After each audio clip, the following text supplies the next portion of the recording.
Lord be with you. A reading from the Holy Gospel according to Luke. Jesus entered a village where a woman whose name was Martha welcomed him. She had a sister named Mary, who sat beside the Lord at his feet, listening to him speak. Martha, burdened with much serving, came to him and said, "Lord, do you not care that my sister has left me by myself to do the serving? Tell her to help me." The Lord said to her in reply, "Martha, Martha, you are anxious and worried about many things.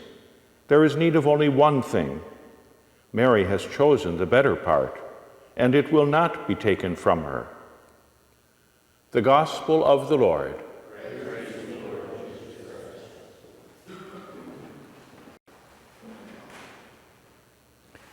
In the opening chapter of his letter to the Galatians, which we were hearing yesterday and continue to hear today, St. Paul is describing his conversion experience, how he went from being a super faithful follower of Judaism to embracing the gospel of Christ.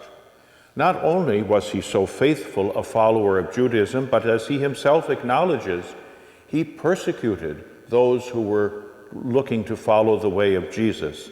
He felt that they were so contrary to the call to the original covenant that God made with his people, Israel, that they needed to be stopped in whatever way possible. The Acts of the Apostles, of course, describes how, as Paul was approaching Damascus, he heard a voice saying, "Saul, Saul, why are you persecuting me?" We don't hear that description here, but Paul does say that after he had this experience, after he came to recognize that he was going to be called not only to stop persecuting the Christians, but to embrace the gospel of Christ and then carry it out, especially to the Gentiles, he returned to Damascus. He went to Damascus where he had had that original experience and began to preach the gospel there. And little by little, those early followers of Jesus who had been so frightened of Paul began to welcome him, to realize that he was with them in living out the gospel of Jesus. And I think we can certainly say that probably no one has been more influential than St. Paul in sharing the original message of Jesus, because his writings, his letters, make up such an important part of our canonical scriptures, the New Testament.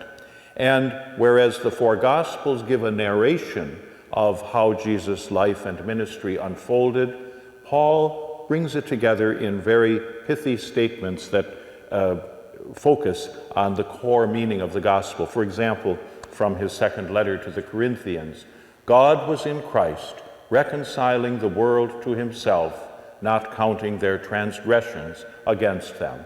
Just a few words that bring it all together. The feast of St. Francis that we celebrate today reminds us of the great conversion of another one of Jesus' followers, now in the late 12th, early 13th century, as Francis went from being a freewheeling, fun-loving young man to embracing again the gospel of Jesus. And in particular, Jesus' call to reach out to those who are less fortunate. And so Francis made this about-face in his life.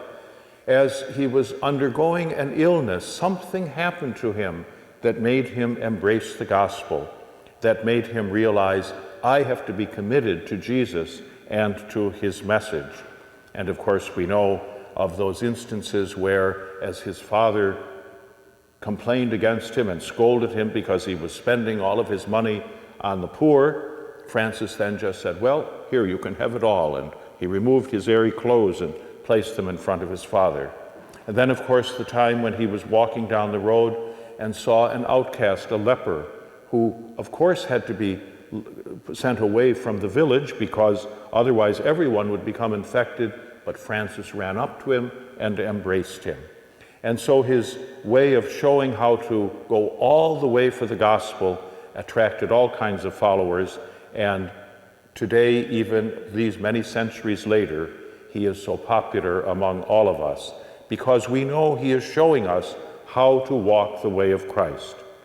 As we celebrate our Eucharist today, may we be influenced by St. Paul and St. Francis to grow in our own embrace of the gospel and to bring that gospel in the ways that we can into our world.